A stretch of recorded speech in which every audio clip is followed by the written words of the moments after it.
Hey yo, welcome back. This throwback. This the chill back deluxe version with my homie Black. You see he over there chilling. Let me get this out the way. He over there chilling. We wanted to come back. He was over. He's like, yo, let's do a show. And when he come over, I always be like, So fuck it. Here we go. First, I want to say, shout out to my man Twan. I talked to my man Twan last night. Me and Twan go way back, man. I say we was about 14 when I met Twan and shit. They tried to kill Twan. Twan got shot. They tried to stab my man up, murder him. This, that. Twan was, man, he's still here though. Dude doing good. Got his own company. Ain't never been no work for nobody, no hourly kind of guy. He doing security now and stuff. He construction. So I talked to him for a minute last night. But it was funny, right? So we was talking about like just facing reality. Like how we was talking in situations going back to things for what they are, not what they appear to be. So he told me the story like this. He said, yo, that's kind of like that dude at the job that didn't wash up and didn't wear deodorant, but want to stand around with his arms like this and try to, think if he hold his arms in, you ain't gonna smell. But then he like, yo, if I come by and smell you and I say, yo, you stink, you can't get mad at me. Dude, you ain't wash up and you ain't put deodorant on. And if somebody tell you stink, shit, you stink. He said that was his version of saying, yo, you just gotta see the situation for reality, what the reality of the situation is, show. A lot of people know they bullshit, but they don't want to fess up to it. It's almost like that movie, You Can't Handle the Truth. You know what I'm saying? You know you didn't wash your ass this morning, so it's a chance that somebody might get a whiff of your funk. So if somebody tells you, now, the approach could have been different rather than, yo, motherfucker, you stink. It could have been like, yo, bro, you got a little, you might need to handle that. But at the end of the day, bro, if you come outside with fucking red lipstick on, you better know niggas is gonna be like, look at this nigga with the red lipstick on. That's true. You know what I'm saying? True. So you gotta face that reality. Yeah. He said one time he was dating a chick and she started getting big on him. And he told her, yo, she asked him, oh, I see you don't like him because he work out and all that, in shape and all that. Eat healthy and shit. So she said, oh, you don't find me attractive, and normally people will tell him, nah, lie and say, nah, I still love. He told her, yeah, nah, I don't find you attractive. I said, oh. Okay. I said, damn. But see, he keeps it real. But, sometimes you gotta have a little tact with you know what I'm saying? Man. If you plan on keeping her, you can't just come out and be like, yo, you fat as hell. You know what I'm saying? You gotta maybe get it like, baby, you wanna go to the gym? Hey, try this protein shake. You know what I'm saying? I'm gonna cook you some baked chicken tonight instead of fried chicken. Nah, baby, don't supersize that. You gotta motivate her. Motivate her. You know what I'm saying? Yeah. You probably don't even want to eat no food where supersize is an option. I'm just saying. Okay, then. I'm saying if we try and lose weight, we ain't going there, boo. See, that's one of the benefits of dating a chef, though. Boo. But anyway, hey, I got one for you, right? And I never see now. We gonna get a real authentic reaction from Black, cause I ain't even mentioned this one to him, and this ain't got nothing to do with the thing, right? So, when me and my homeboy Jig, when I was a federal police officer, we was sitting around and we was talking one day about reparations, and this is like in '96. So this is how long I've been thinking about reparations. So I'm telling y'all, I'm the new one of the guys that got that fight for us. I'm the reparations guy. Come talk to me about that. I can sit down and give you an hour lecture on why we need money or land. But back to my thing, right?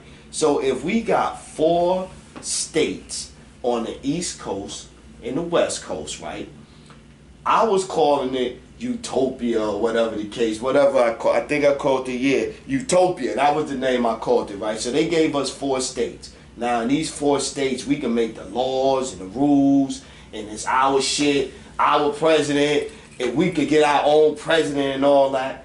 What would be the type of rules that we set up, and what would be the shit that we not gonna let niggas do no more in our new shit, and what, you know what I'm saying? That was the discussion. I hate to say this, a lot of motherfuckers probably gonna be mad, but one, it ain't gonna be no lying. I ain't gonna say that's number one, but it ain't even no order this. No lying. A man is gonna be a man, a woman is gonna be a woman. You know what I'm saying? And it's just respect and love. You know what I'm saying? We don't want no hate. You know what I'm saying? And we gonna defend our own. You know what I'm saying? And we're not gonna go off of this is my family, this is such and such. Right is right, is wrong. If you do wrong, you suffer the consequences. You know what I'm saying? If you right, the whole village is here to help you. The only thing is, we gotta also have an army. You know why? Because, let's just say, good old America, they was to let us, you know what I'm saying, have these 4 states. Eventually, if during our progress, because we already a great people, you know what I'm saying, during our progress, they gonna get scared that, hey, we gave them 4 states. Now they grown, they're multiplying. What if they want all the states now? But I think we deserve land. I think we deserve something. Definitely. I think we deserve land, just like Native Americans got land, got reservations. But you know what? When we did get offered land, they gave us the bullshit ass land. But you know what? We should have took it. And people might be like, what? That nigga Cooney. What he said? You should have took it. The reason I'm saying we should have took it is because you can make things great. Yeah. You can take this unfertile soil. It's the earth. Yeah. It's the earth. Yeah. You can take it and nurture it and bring it back to health. The earth repairs itself. Yeah. And it was funny. I had forgot about that conversation. So I was talking, shout out to my boy Jig.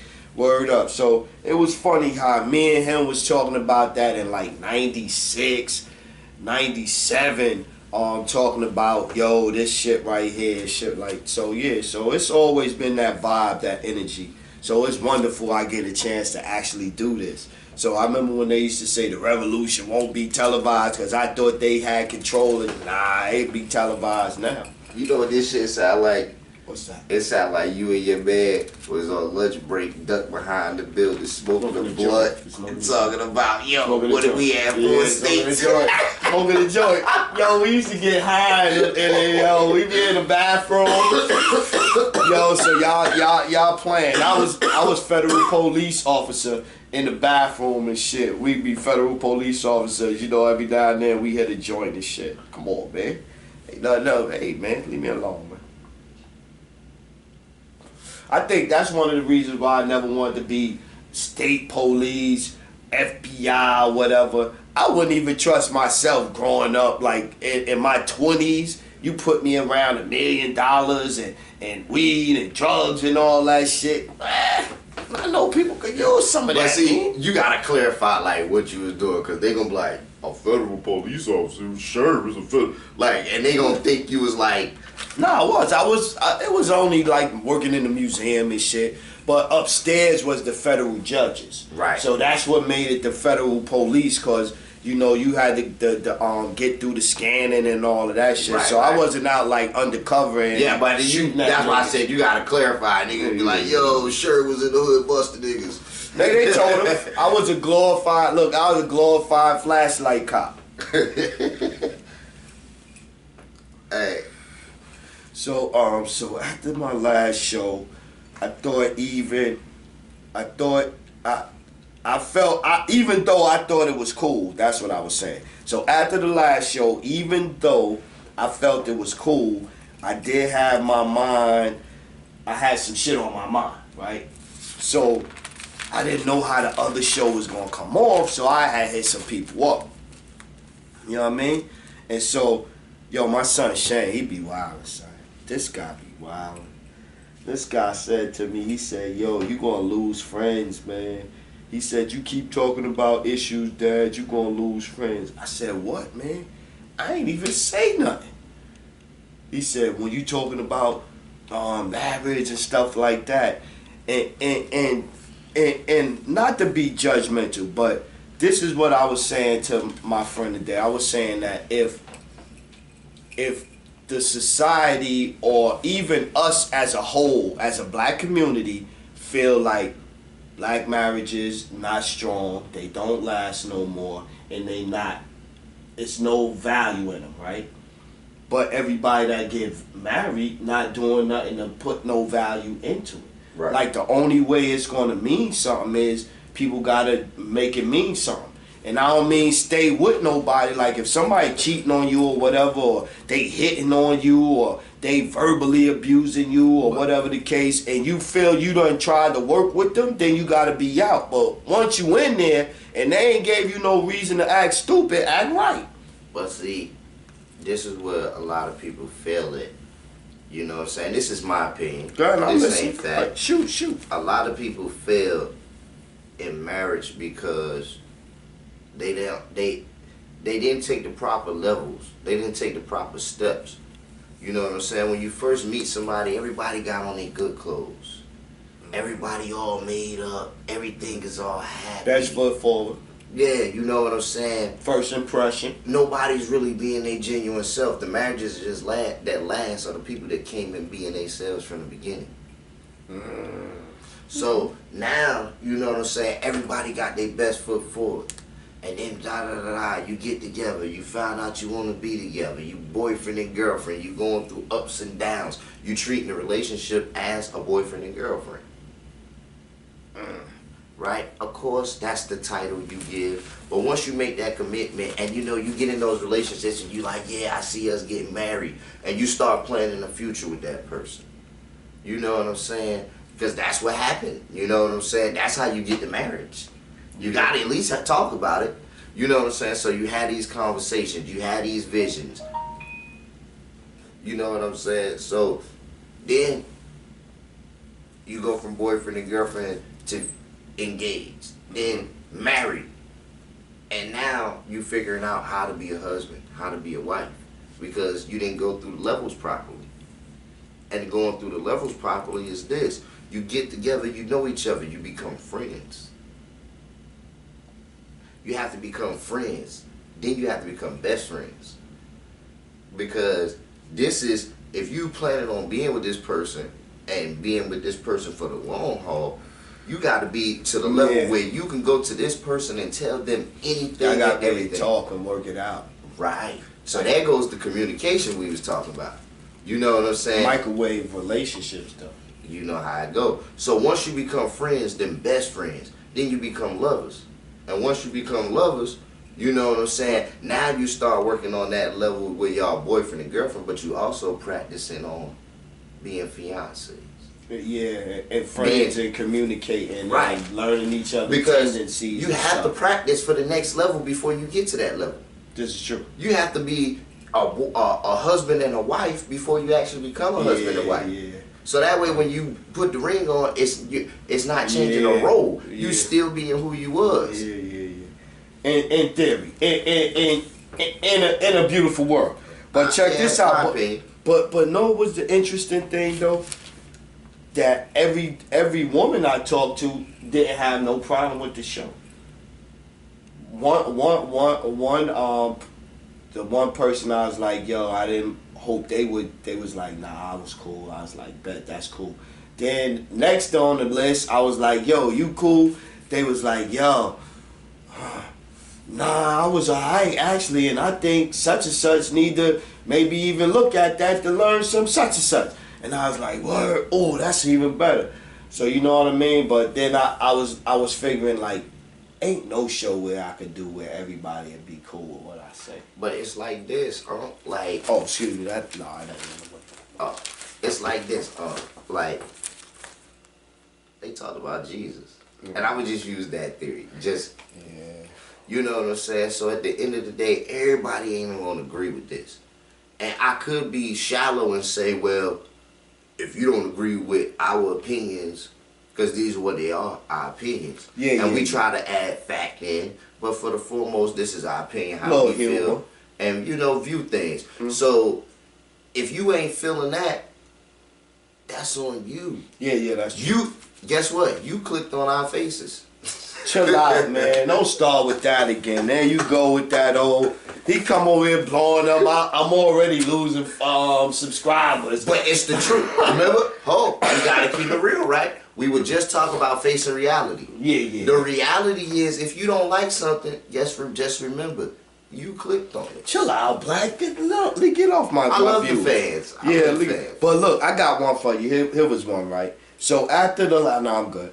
After the last time when I talked to my boy Roy, right, and shit, and he had offered me the opportunity. I was talking about the coach and all that shit, football, whatever, and kind of for me, I'm looking like being a kind of But I was like, for the first time in my life, I'm like actually thinking about being a role model and being a pot. You know what I'm saying? Like it's crazy, like shit that I never would have thought that I would be thinking about. I'm at a point in life where, and I was like talking to the sister earlier, I was like, I feel like the young Black, you know what I'm saying? Like, they need to see more role models. Like, how they gonna figure out how to do it if we ain't showing them how to look at the end of the journey. You know what I'm saying?